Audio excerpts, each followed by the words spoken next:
he felt the Western world overproduces food while other parts starve. Absolutely serious about carbon footprint. They are aiming to reduce their carbon load by 40% by 2015. They're not willing to take the chance that climate change is not real, and being sustainable is good business that leads to efficiency. So they're serious about it, and they think it's going to lead to efficiency. And they've already made some really good steps actually, and some results are showing there. He also said the value of food will increase over time. He mentioned branded meat positively, specifically Angus. They've done a bit of work with the Angus breed over there, although later in the program we found the Angus breed branded product has actually performed quite poorly for Woolworths.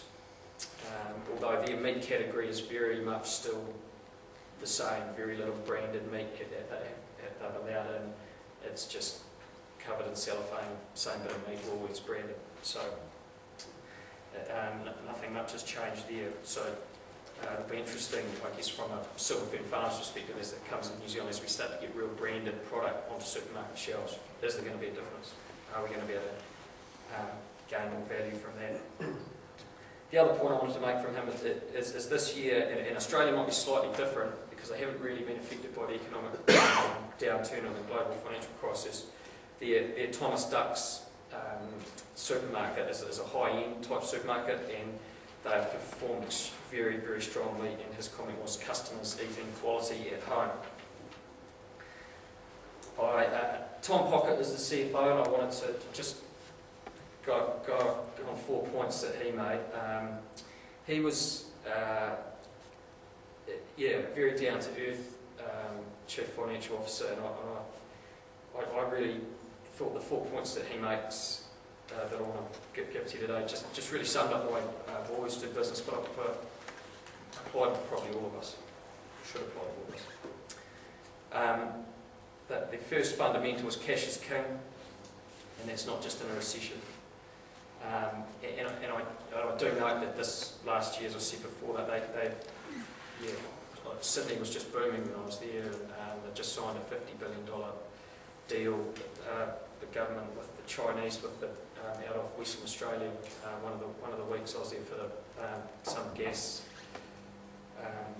exploration that was going on, and you know they haven't been as effective. But it was interesting you made that point, that it's not just in an economic recession.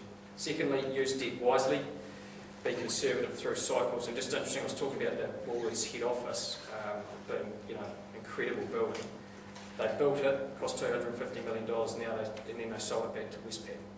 So they use capital, they don't want capital tied up in buildings like that. They'll go and use that to strategically buy land for supermarkets. That's not their core business. Thirdly, control your costs. And as I said, this is probably the key thing about being inside a big supermarket business like I was for 2 weeks. The cost measurement was just incredible. They ruthlessly try and drive out the cost of their business. And fourthly, if you spend, get the benefits. Do your homework first. I just thought those 4 points were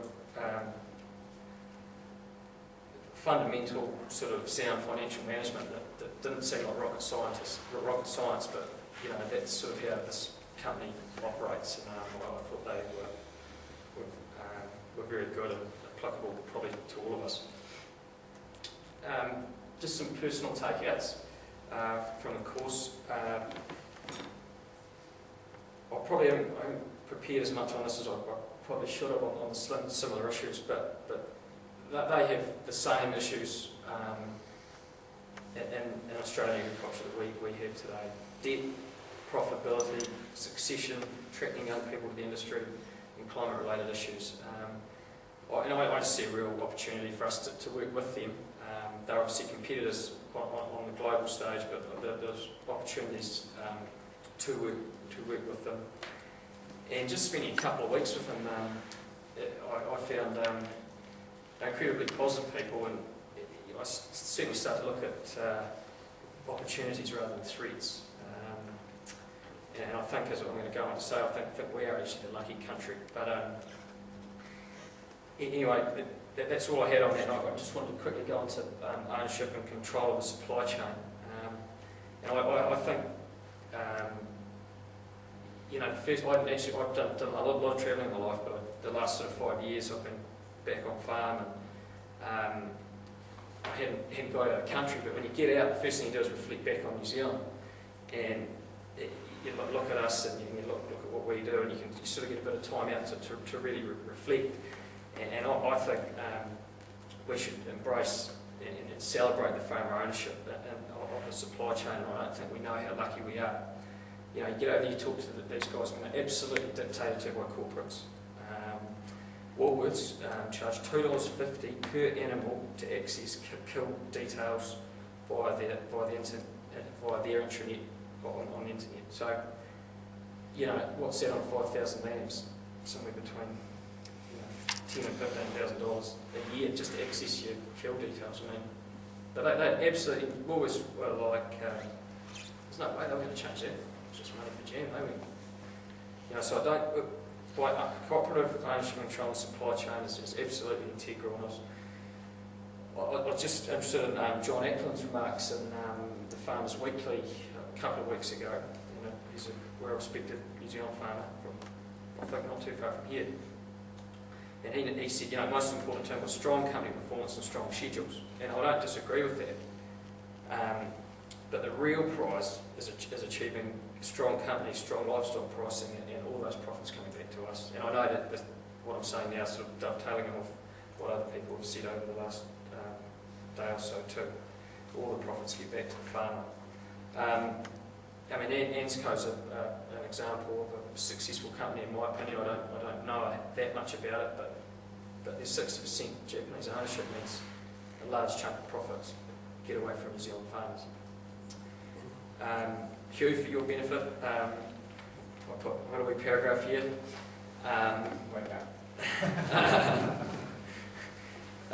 Just after being a director of Silverfern Farms for a short time, I just thought it was important on this topic of farmer ownership and control. Just to, philosophically, I'm obviously very much a strong believer in that. And I guess there's some ambiguity with where the Silverfern Farms capital structure and the structure of the company is now. I just really what I'd say about that is, as a director, you're legally bound to first and foremost act in the best interest of the company. And I think at this point in time, Silverfern Farms has the appropriate capital structure. I'm very comfortable with what's been achieved there. Obviously, it's not a pure coal, but I think I don't know what Ingarden was trying to maybe say to you the other day, Bruce, but it's certainly a hybrid, and there's no hiding from that. But at this point in time, I believe it to be the right structure. Just a couple other points to finish. Integrity of the supply chain, and that's sort of been talked about a lot on the last day too, is something else I want to